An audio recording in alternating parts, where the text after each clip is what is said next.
আসসালামু আলাইকুম ওরহমতুল্লাহ। প্রিয় ভাই ও বোনেরা, আজ পবিত্র রমজানের 18তম দিন। আমরা ধীরে ধীরে রমজানের সবচেয়ে বরকতময় সময়ের দিকে এগিয়ে যাচ্ছি, শেষ দশক।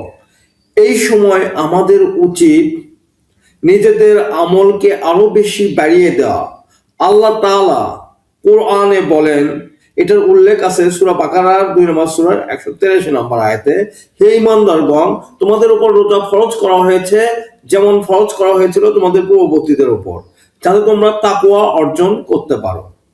রমজানের মূল উদ্দেশ্য হলো তাকওয়া অর্জন করা, অর্থাৎ আল্লাহকে ভয় করা ও তার আদেশ মেনে চলা। এখন আমাদের উচিত নিজেদেরকে প্রশ্ন করা, আমাদের সালাত কি আগের চেয়ে ভালো হয়েছে? আমরা কি বেশি কোরআন পড়ছি? আমরা কি পাপ থেকে দূরে থাকতে পারছি?